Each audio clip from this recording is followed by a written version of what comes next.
He's here early. Good morning, Nick. Lovely Thank to see you you. for Here having he me. is. You're always looking fresh-faced. Well, I can't really grow any facial hair, so that might have something to do with it. Are you an everyday shaver? If I've got stuff on for TV and stuff, which is you do. most days, but it doesn't. Electric shaver? Or No, razor, blade. Yeah, nice. Got good ones from the. Well, not that you can't get good ones here. I'm sure you can, but I've got these ones from the States, and they don't seem to. Give you the burn. Yeah. Not that there's much to get rid of, Marty. When did you shave this morning? Yeah, I shaved about 20 minutes ago.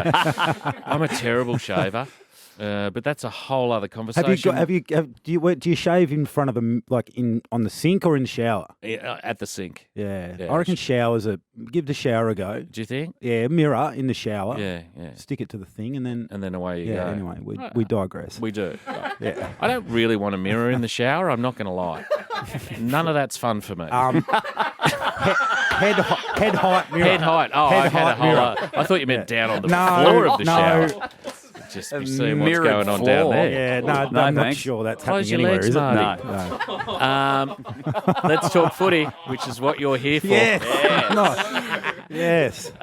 This is fun. It's a big round. What are your observations? What's happening? Talk to me. What's happening tonight? Tonight's unbelievable. Tonight's awesome because Richmond do this every year, really. Like all the years where they've won their flags, how they start is never how they finish. Little lag. Yeah, so they play players in different positions. They spin the magnets a little bit with selection. But there's a theory that this year for Richmond, it just looks a bit different than it has for other years. So the form, is that drop-off a little bit more permanent than other years? I don't subscribe to it, but there is a theory getting around, and they come up against a Bulldogs outfit tonight that is, they are humming. They are on fire. They are on fire. They're winning, but they're doing more than just win with the way they play. So they're great to watch. They've got a midfield that might be the deepest and best we've ever seen. It might be. It might turn out like that. They're Small starting games really well too, aren't they? They are. And so there's a lot of excitement around the Bulldogs and a bit of a what-if about Richmond at the moment. I caught up with Josh Bruce yesterday, who plays for the Bulldogs, and he's been in the system for 10 years, Brucey. And I played with him at St Kilda. He spent some time at the Giants before that. So 10 years, this will be the biggest night, really, of his career in terms of crowd. This will be the biggest crowd. Isn't that amazing? 10 years into his career. And it's like a Friday night in April. Yep. Well, he played finals for the first time last year, but it was at the Gabba in front of 15,000, so you wouldn't call it a blockbuster. So tonight is the biggest night in terms of crowd for his career, which is quite staggering. So a lot of excitement around tonight's game. That's probably the game of the round, isn't it, really, when you look at them? But hold that thought, Nick. Yes. We'll swing around and we'll come back and talk about the rest of the round. I want to get into the prison bars. We're going to delve into the Collingwood-Port Adelaide prison bars issue. Yeah, the Stoush. The Stoush that it pops up every year. It's an annual event, the Stoush. It's reached a fever point, though, hasn't it? Like, I don't feel like it's been this intense before. No, well, Eddie pulling the contract on TV was pretty hilarious, I must say. Power move. Move from Eddie. It was a power play from Eddie. But here's what I love about Eddie and Koshy. So if you're a Collingwood or a Port Adelaide person, you love the fact that they're not backing down. No. This is an old-fashioned heavyweight battle between the two probably more public-facing presidents in the competition, and the rest of us don't care. No, really. I couldn't care the less. rest of us don't really give a stuff whether Port. I don't care whether Port Adelaide wear it or not. Who does? Once a year, but I understand that the Collingwood point of view. I don't really understand the Collingwood point of view. I think Collingwood's afraid of setting a precedent, and it just and suddenly it's 4 games a year they want to wear it. Yep. But look, I think Koshy's trying to pivot it now and make it Port v the AFL, which is a new revelation. That's something interesting. What can we do next? Eddie seems as though he's still the president at Collingwood, has been my observation over the last 48 hours. So here's what I think they should do. So Eddie said, let's go to the Court of Arbitration or whatever it is. You know how Paul Gallen and Barry Hall got in the ring? Yeah.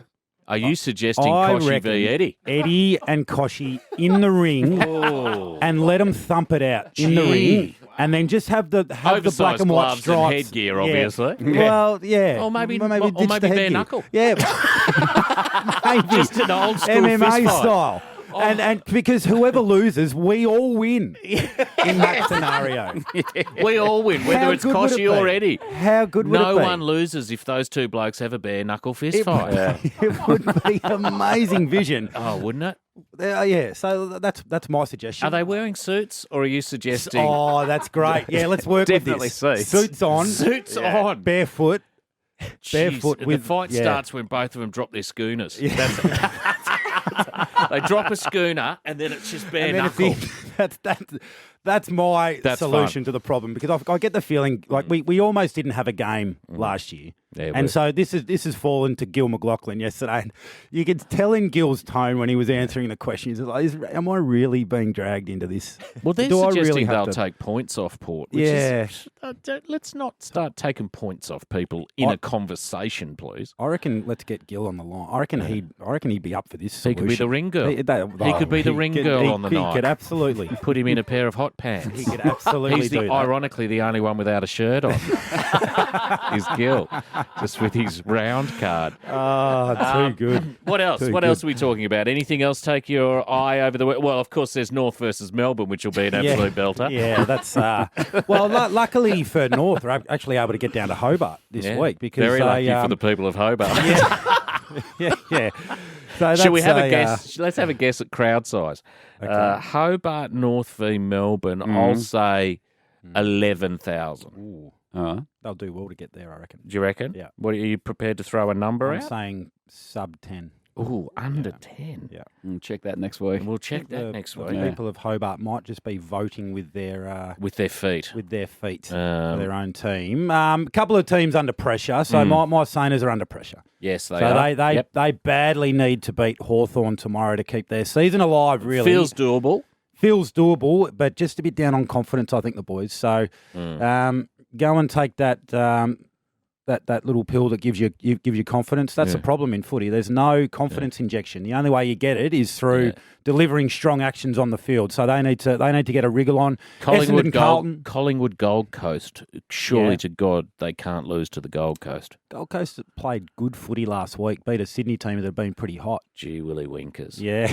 You know what I'm saying? I know what you're saying. The story gets bigger and bigger as that goes. Essendon Carlton's a good one. Yep. The Western Derby, I didn't have a feel for, but I went across a few years ago for Fox Footy, and it was the first time I'd ever been to a showdown or a derby, and it was the day that Gaff got Brayshaw, the young bloke, cracked his jaw. Yeah, and so you don't reckon there was some heat in that derby? The passion and even the walking out of the stadium afterwards between the two sets of fans. I mean, that was incredible. So there's a bit on that one as well. So it's a great weekend of footy, actually. Probably the hardest tipping round for the year. Beautiful, Nick. Think. Yeah. Always lovely to see you, mate. Have a lovely weekend. Will do. You guys too. The